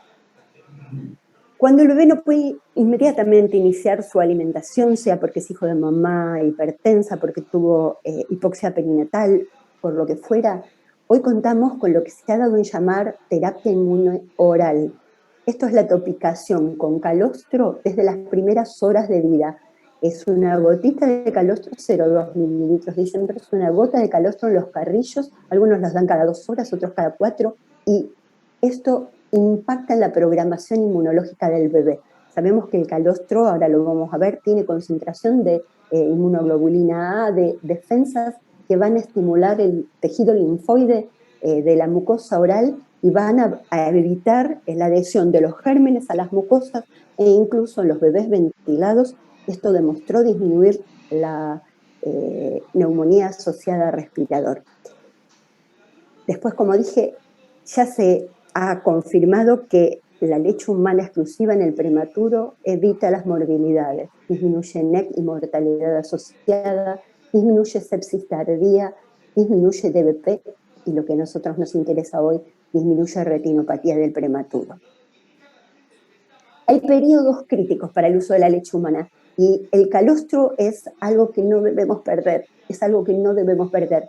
Se ha demostrado que facilita la transición a la vida extrauterina. ¿Qué quiere decir? El prematuro en el último trimestre deglute en el líquido amniótico un montón de factores de crecimiento que van a estimular el tracto gastrointestinal, van a ayudarlo a madurar en estructura y función. Entonces es importantísimo que la primera comida del bebé sea el calostro de su propia madre. En trabajos animales, en cerditos prematuros se han hecho experimentos y se vio que los cerditos que inician la alimentación con la leche de su propia madre tienen un crecimiento y un desarrollo del tracto gastrointestinal que no lo tienen los que inician la alimentación con fórmula, pero aún peor, estos presentaban signos de atrofia y a partir de ello tuvieron un modelo de enterocolitis para estudio. La verdad que esto nos tiene que hacer pensar, es algo que lo tenemos disponible, que no tiene ningún costo y que cambia el pronóstico de nuestro prematuro. Se sabe también que el calostro de las mamás de pretérmino tiene mayor concentración de todos los factores protectores, las inmunoglobulinas, hormonas, factores de crecimiento. Entre las hormonas está el factor de crecimiento insulino símil y la insulina misma, que no se absorbe y se sabe que tiene un rol protector del tracto gastrointestinal. Incluso en niños con intestino corto se han hecho suplementaciones, incluso con insulina, pero se sabe que el darles leche de la mamá hace que el crecimiento compensador del intestino corto sea mucho más eficiente que si los bebés se alimentan con fórmula.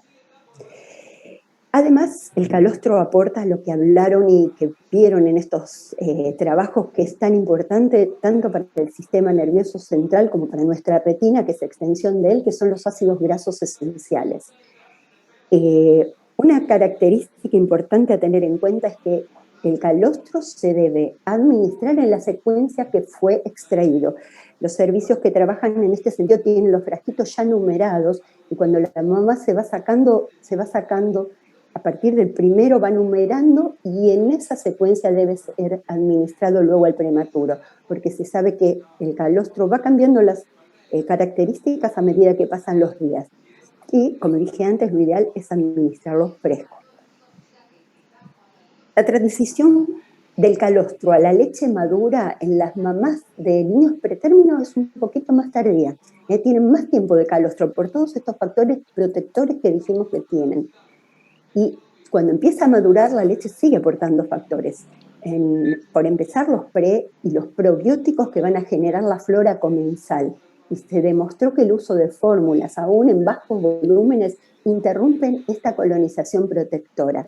por lo que, volvemos a decir, la primera comida de estos bebés tiene que ser leche de la propia madre. Los resultados que se han demostrado que mejoran con la administración de leche humana exclusiva es disminuir los días de NPT, disminuir los episodios de intolerancia alimentaria, disminuye la enterocolitis, la displasia y la ROT.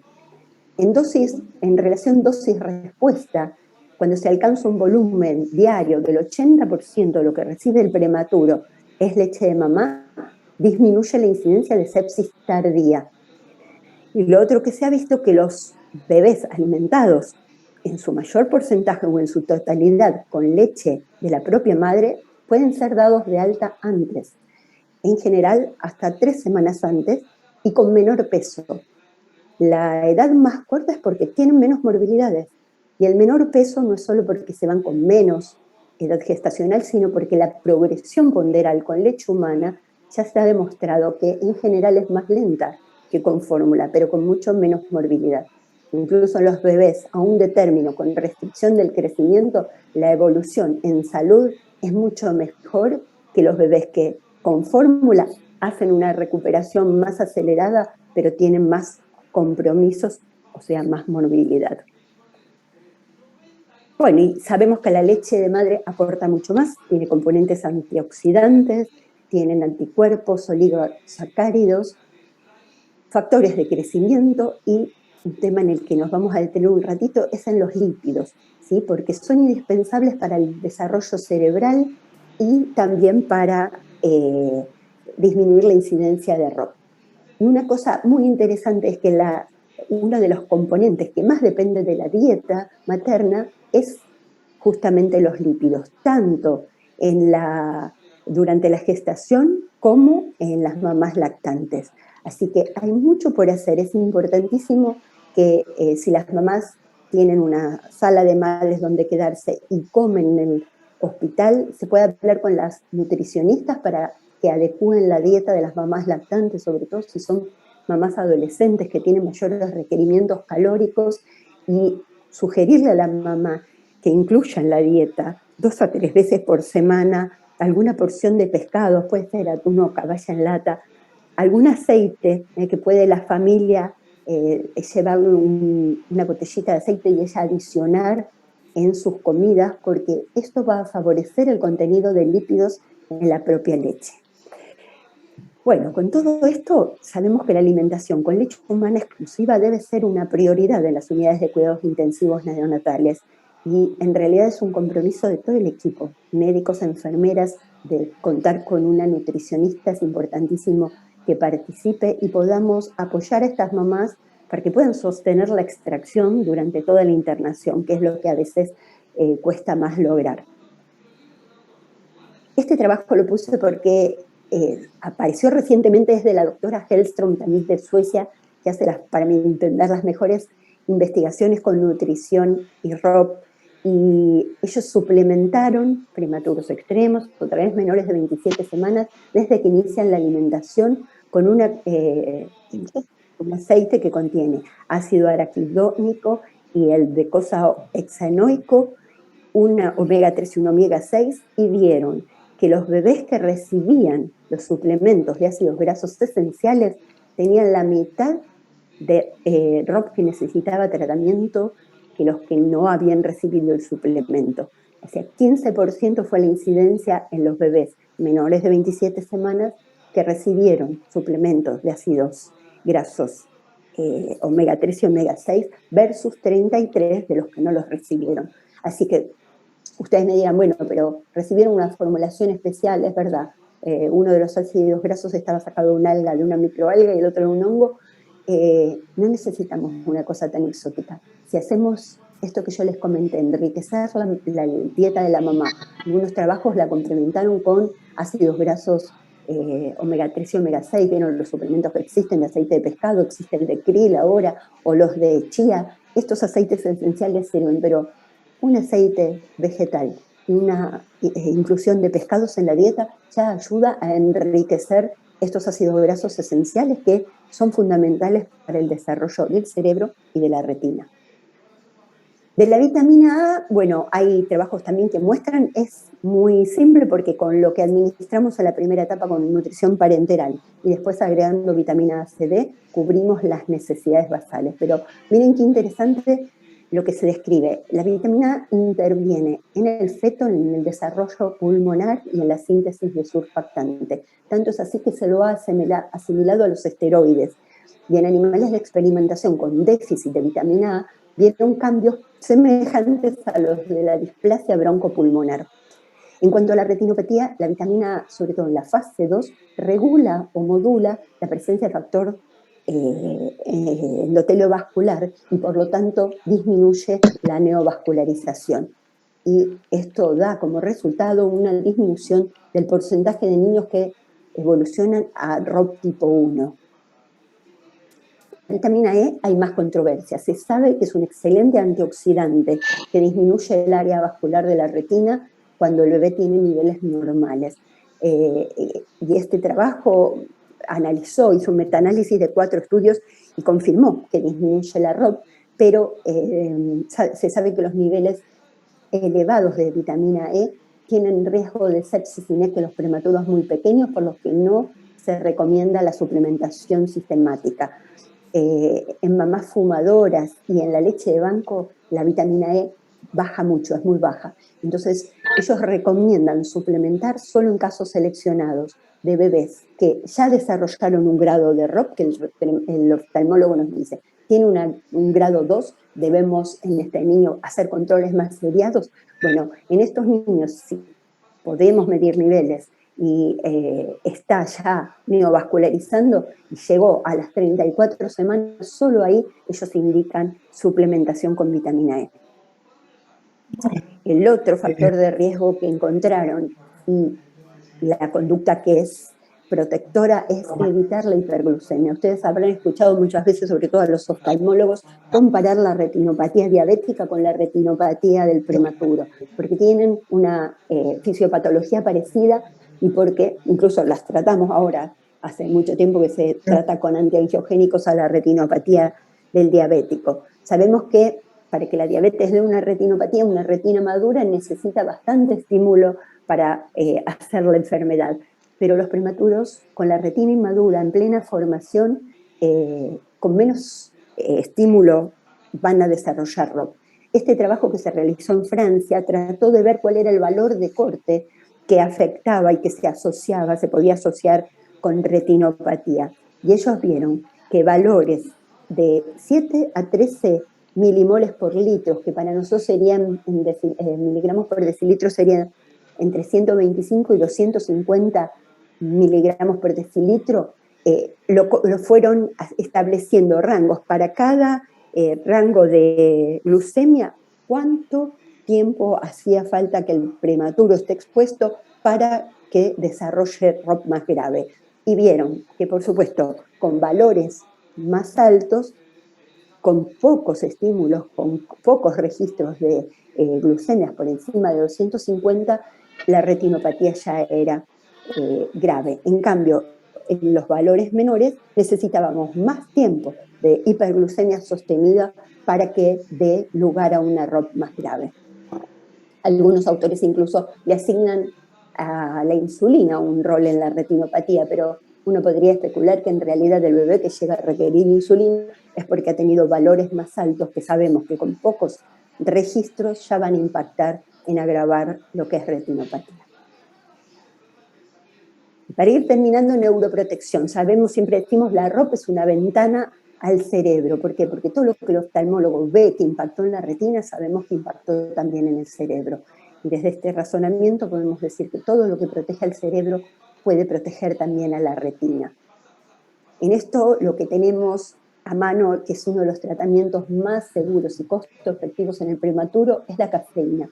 La cafeína es una medicación de fácil administración que se administra vía oral, una sola dosis diaria, con una dosis de carga de 20 miligramos de citrato de cafeína y una de 5 miligramos día de mantenimiento, y tiene impacto en disminuir apneas del prematuro, mejora la función pulmonar, la compliance del diafragma, disminuye DVP y ductus, las apneas postquirúrgicas y sabemos también que la retinopatía.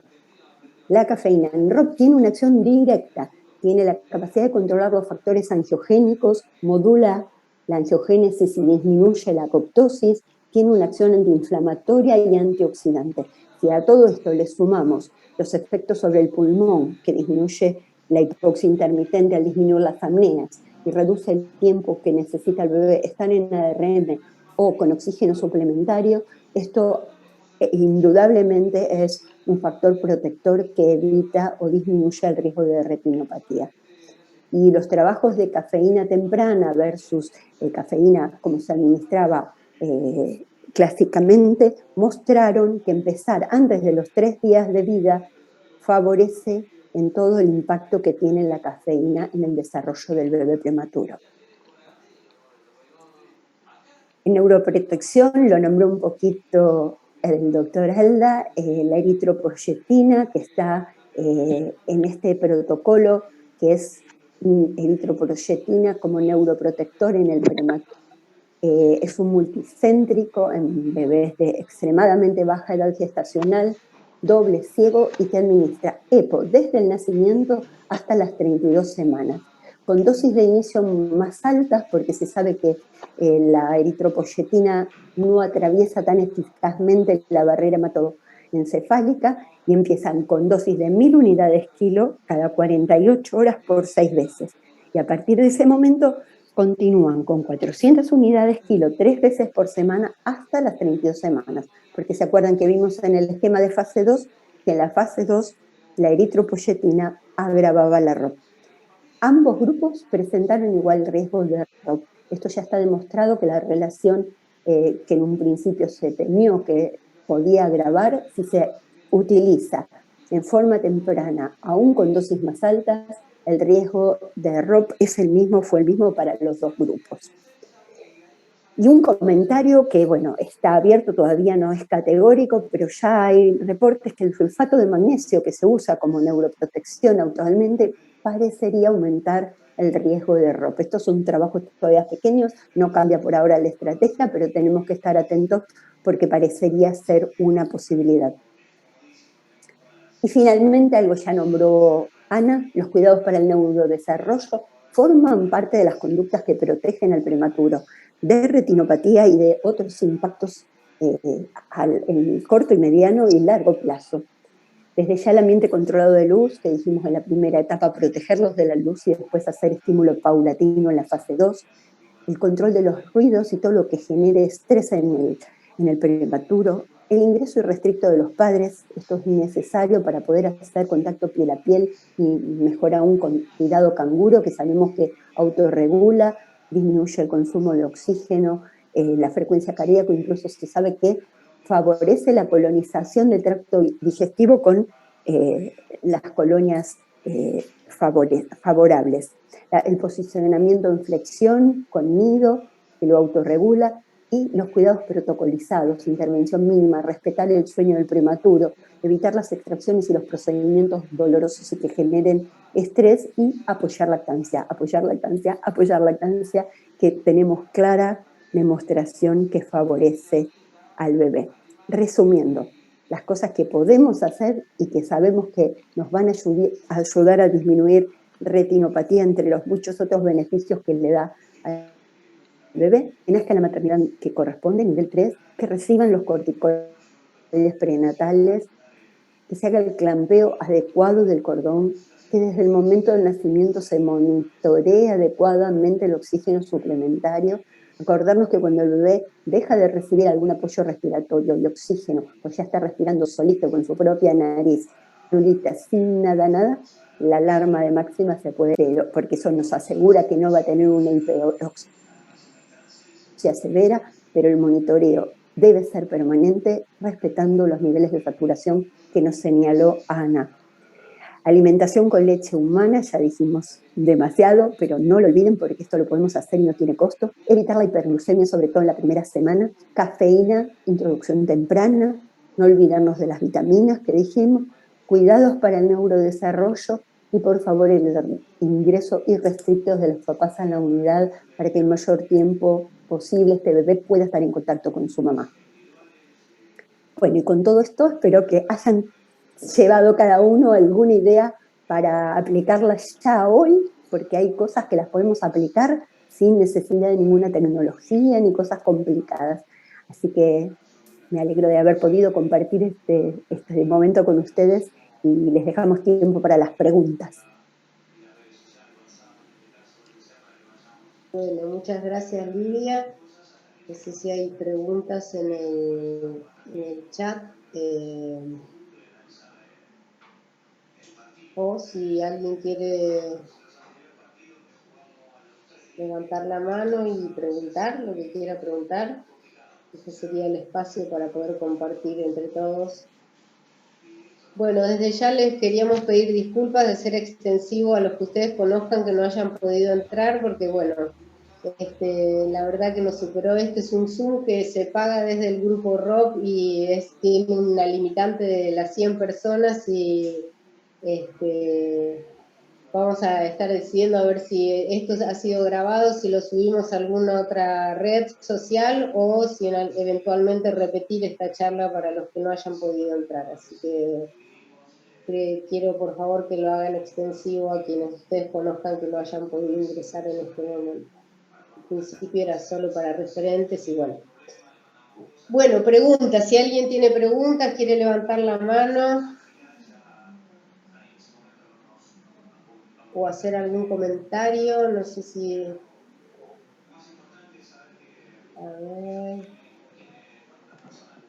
Bueno, muchas gracias por las felicitaciones, pero nos encantaría si tienen alguna pregunta con respecto... A ver, acá hay una. Con respecto a la eritropoyetina, ¿se puede considerar un tratamiento alternativo para evitar las transfusiones, lo cual no conllevaría mayor incidencia de ROP? Bueno, lo que se sabe hasta ahora es que los trabajos lograron demostrar que tiene un rol en neuroprotección, que no aumenta retinopatía, pero lamentablemente no limitó el número de transfusiones.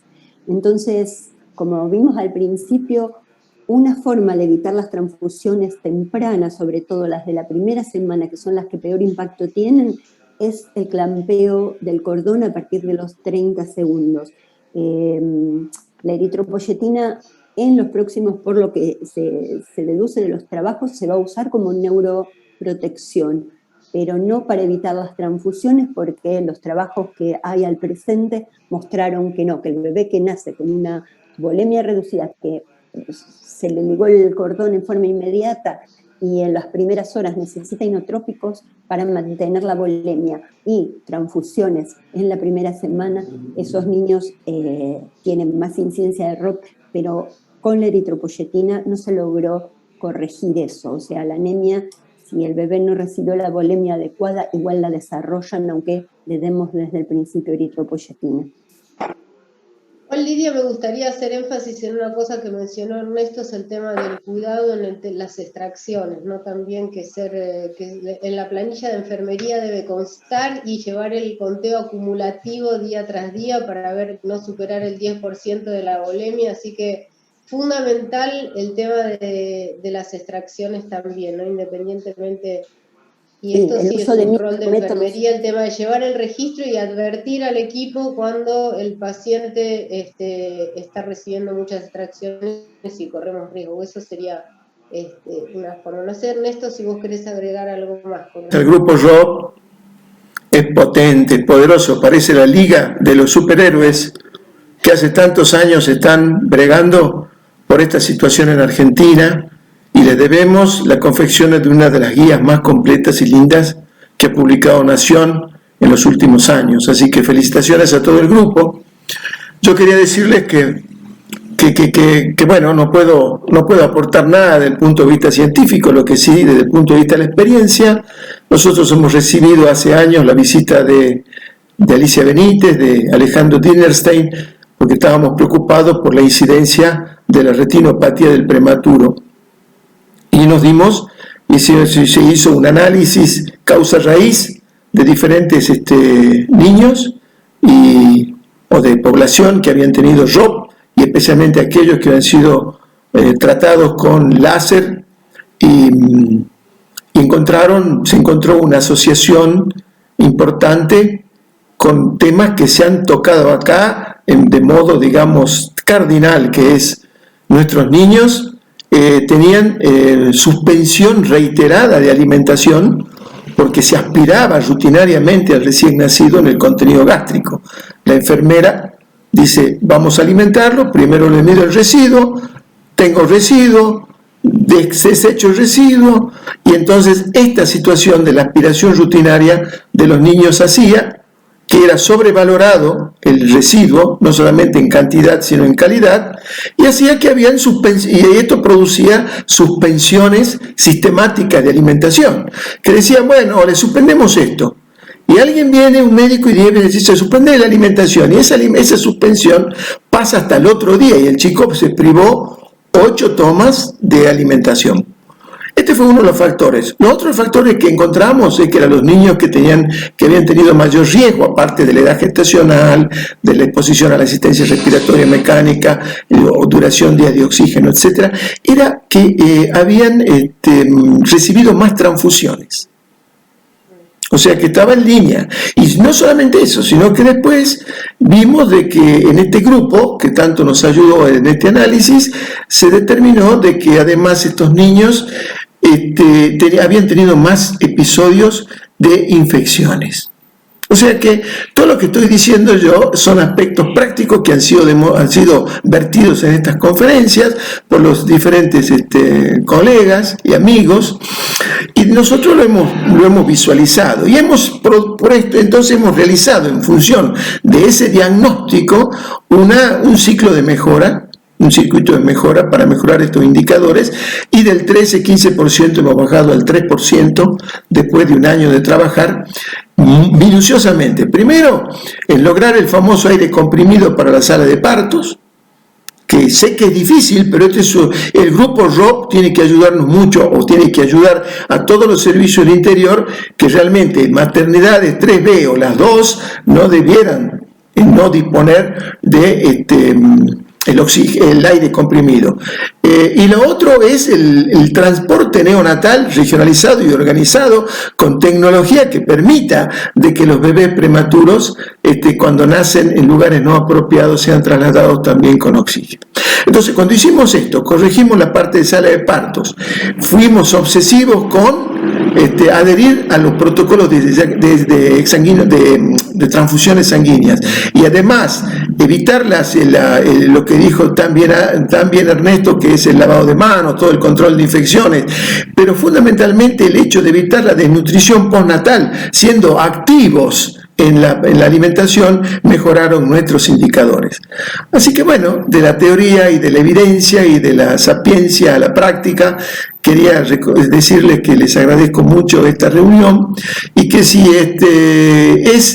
ustedes han tenido mucho éxito y han subestimado la presencia de muchos colegas que han quedado afuera, es porque son muy humildes. Y ustedes son un grupo potente de superhéroes que no tienen que amilanarse, y que tienen que la próxima reunión hacerla abierta y que llegue a muchos más participantes. De todos modos, quiero decirles que yo, si tengo éxito, dentro de unos minutos, 15 minutos más tardar, estaré colgando en el canal de YouTube de Saltaneo toda esta charla, toda esta conferencia, para que aquellos que no han estado la puedan disfrutar.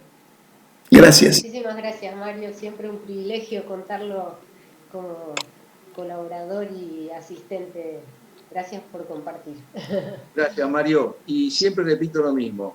El día que se cuente la historia de la neonatología de este país, el doctor del Barco de Salta va a tener un capítulo entero por su forma de ser y por ser algo fundamental, ser solidario. Mario es una persona generoso, terriblemente generoso. Gracias, Mario. No, gracias a ustedes. Un reflejo de todos ustedes. Gracias. Si no hay más preguntas o comentarios, bueno, damos por finalizada. Esperamos que Mario pueda subir, y gracias por estar. Gracias Lidia y Ernesto por compartir esto conmigo. Sí, gracias a ti también, Ana. Bueno, un abrazo y nos estamos viendo. Gracias. Que estén todos muy bien y a cuidarse, que todo sigue peor, parece.